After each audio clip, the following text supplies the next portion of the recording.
So a loved one of yours may have recently died, and you've become successor trustee of that person's trust. What does this mean? What do you need to do now? And more importantly, when do you need to do it?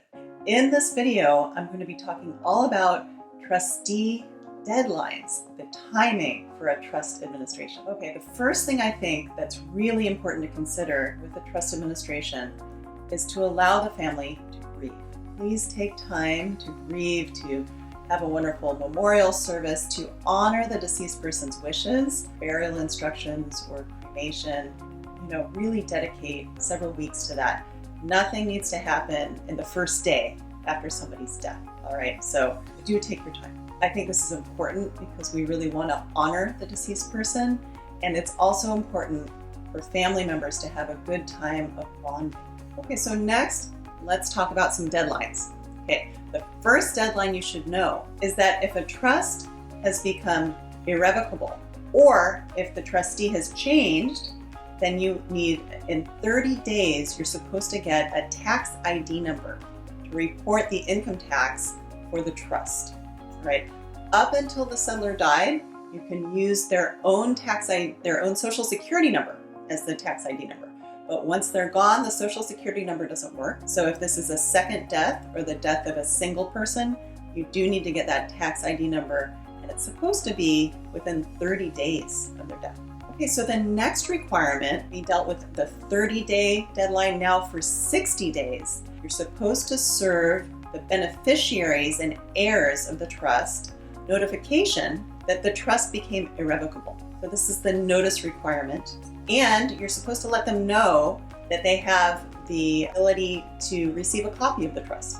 Now, I often talk with my clients, maybe we just send out a copy. There may be reasons why you do or you do not, but that starts the statute of limitations running.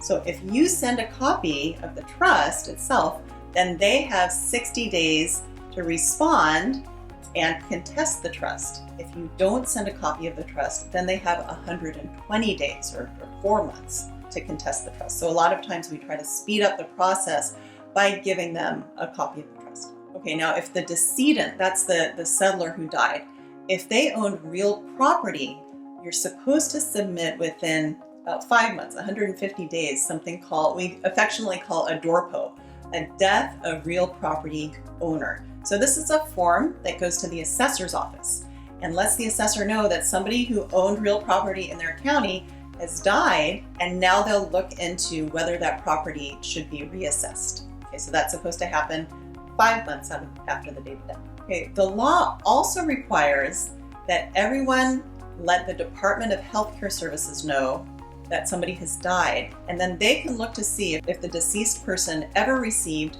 Medi-Cal benefits. Okay, even if they didn't, they still want a notification just so they can check their records, and then they'll get back to you.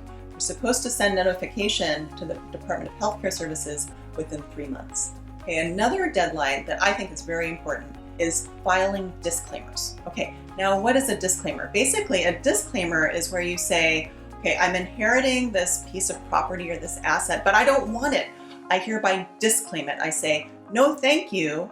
And then it passes as if I wasn't alive. So like it would pass to my children, for example, in my situation. So for disclaimers, it's by law, you're required to exercise a disclaimer within 9 months of the time of receipt of the asset, which would be the date of death of the settlor, right? So a disclaimer, the clock immediately starts ticking. It needs to be in writing. You need to have not received part of it beforehand. There's a lot of requirements for a disclaimer. So you want to look into that right away. Another deadline is filing estate taxes. So interestingly, estate taxes are due 9 months after the deceased person died. But you can often get an extension of another 6 months. So really we're talking about 15 months. But at least you need to let the IRS know that you're working on it. Now, but do you need to file an estate tax return? Well, that's a good question. If the deceased person's estate was over the estate tax exemption that year, then you'll need to file it, okay? But of course, this year we're approaching 2023, and this year the estate tax exemption, well, in 2023 the estate tax exemption is $12.92 million per person. All right, so we're really talking about people with an estate of over 13 million. The other reason why you might want to file an estate tax return is to get the step up in cost basis secured for capital gains tax purposes, or to elect for portability. So for all of those reasons, you should talk with an accountant to find out whether you need to file an estate tax return. Okay, there's several other tax returns that need to be filed April 15th of the year following the deceased person's date of death. So whether they die January 2nd, 2022 or December 30th, 2022, that tax return, that income tax return, will be due April 15th, 2023. So it could be a longer period of time, it could be a shorter period of time. Again, get a really good accountant to do this. All right, so which tax returns? So we're talking about income tax returns. It would be the individual's tax return up until their date of death, and then the fiduciary tax return under that new tax ID number that you had to get within a month of the date of death of the decedent, and use that tax return for the remainder of the year. Also, if that person made any gifts before they died, you'll need to file a gift tax return. Okay, so those are all the different tax returns to talk about with your accountant, and also when those things are due.